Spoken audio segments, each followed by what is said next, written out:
Welcome back to the Garden with Joy and Holly radio show. Another hour almost complete, but there is time for your questions and our answers. If you want to be a part of that participation activity, you can do that by sending us an email to gardentalkradio@gmail.com. That's gardentalkradio@gmail.com.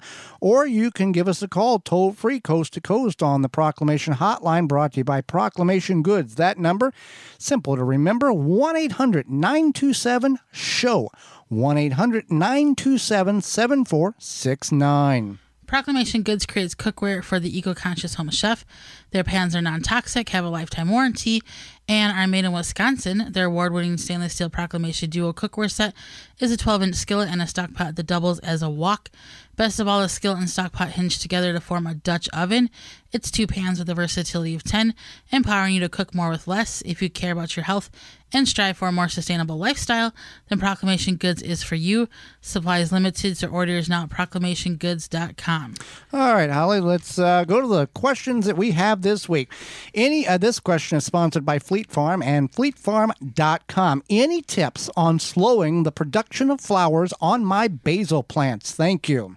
So basil will flower when the temperatures are warmer, and you can pick the flowers off as soon as you see them.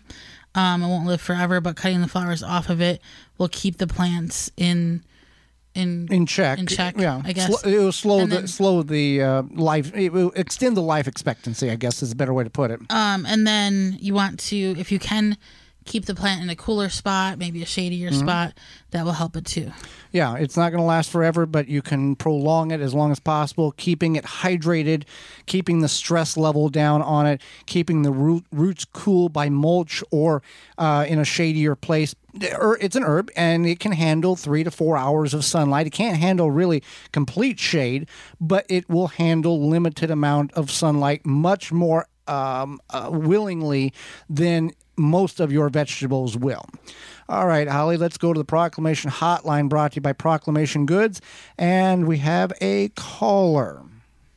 Hi, this is Elaine calling from Greenfield, Wisconsin. I have a question regarding rose bushes. I have 2 climbers.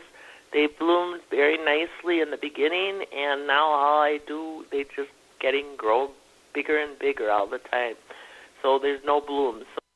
All right. Can we help her, Holly? She's listening to in Milwaukee on Joy, 1340 AM and 98.7 FM, and we thank you for that. Her climbing roses aren't blooming. That can be a problem. So one thing would be to fertilize them. Okay. The correct amount of fertilizer. Yeah. Fertilizer. There are rose fertilizers. Yes. Yeah. And then the other thing is to keep removing the blossoms. Deadheading. The deadheading. Yeah. The dead blossoms are the kind of sad ones, and that will help produce growth as well. Sometimes it just takes time. And you make sure you keep it watered. Yeah, keeping it watered as well. Because these flowers, though you would think that they would produce flowers in a drought situation, they're worried about survival. So they will cut off any additional necessary energy in order to conserve the moisture that they have in them. So all good tips, and that should help. May not be this year, Holly, but next year that should accelerate or be able to get those blossoms to last longer. All right, Dusty writes in. It's more of a comment, Holly, but he refers to a couple of weeks ago when we had the topic of things we stopped doing in the garden, season 6, episode 24, in regards to this topic. He says, I can agree corn can be costly and labor intensive. I do have good luck with broccoli, but not beets. Lettuce, carrots are so-so, and cauliflower. We need to figure out if it's a nutrient problem, a microclimate problem, or watering or combo. I think it's phosphorus and potash. It seems the veggies above take a long time to get up to speed. Zone 5A in Wisconsin. Thank you for your comment, Dusty. He makes a lot of good points. It can be a nutrient deal in the soil in regards to what you're growing. There can be issues with that. He said since we used Japanese beetle traps last year, we have very few of them now. Well, good for you. He's also noticed that they are attracted to the nettle. and he lets it grow in the backfield, and that's where he sets up the trap. Exactly how we have suggested that those traps be used if you're using a trap from rescue. Use the trap away from the problem, or if, in this instance, the backfield is where they're attracted with the nettle, I'm assuming that's stinging nettle, put the trap there so that the insects, the beetles, will go there and away from everything else in which you're trying to protect. So there you go. Next question, Holly. My carrots were all shapes and sizes. None of them were straight. They're kind of knotty looking. What causes this? And some were very hairy, which I'm guessing are roots. So first of all, knotty carrots that grow kind of funny, like not straight. Yeah, very misshapen. Yeah. A lot of times it's your soil. So you might have rocky soil, not nice loomy soil. So you might want to add some compost into your soil, kind of amend it that way. And then hairy carrots, this is a common problem. They were not being properly watered. So then what happens is they put out those little extra roots, makes them look hairy, but those little extra roots are trying to get as much water as possible. Yeah. So there you go. My garden is a wreck. Weeds and the heat and little production. Can I just leave it, walk away, and then let everything die off over the winter and then start over next spring? Or what is best here? Well, yes and no. Yes. Yes. Go explain the yes and no there, because... So you can just walk away and then hope for the best. You will probably end up with a weedy garden next year. Mm-hmm. But then you have some alternatives. You can cover it with a nice thick weed cloth. Yeah. And that will, over time, smother a lot of those weeds, break them down, especially in early spring. The sun will cook them, and then you can start from there. What other suggestions do you have, Joey? Well, yeah, you're going to have to pull the weeds. Otherwise, you're going to have weeds everywhere. So that would be a key. Production-wise, you may be wanting to look at an irrigation system of some sort in order to protect that. Soil test could be something that you would need to look at. In order to do this right, you're going to have a little bit of an investment. So giving up is not the best answer, but I understand the frustration in which one can have when it comes to this.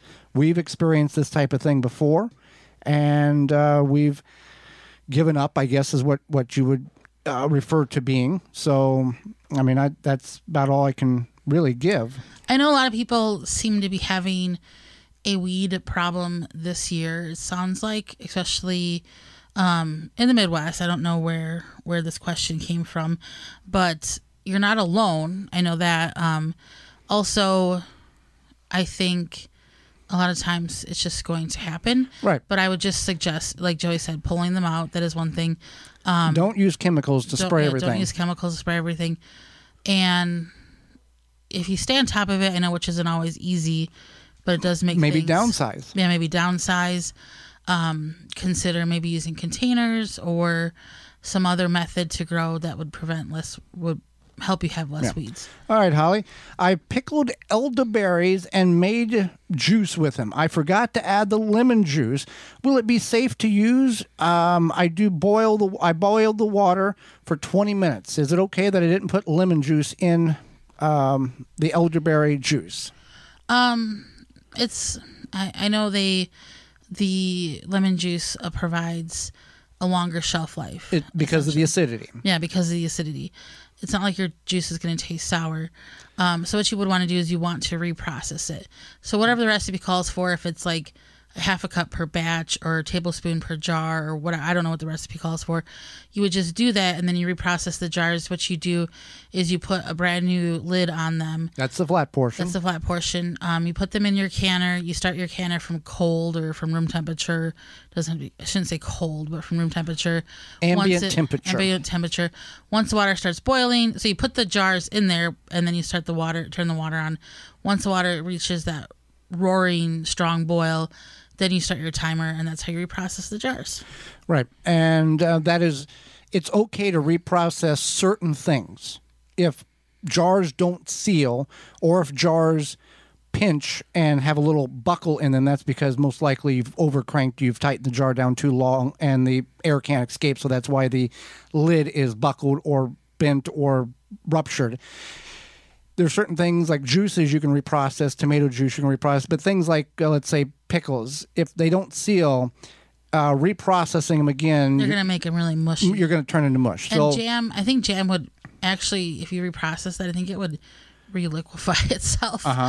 So if you want syrup, so what is the alternative if for pickles or jam, if it doesn't seal? stick them in the fridge. Put a new flat lid on and just slide them in the fridge. You And just leave that flat lid on there. okay. Yeah, If it's not buckled. Right. Okay.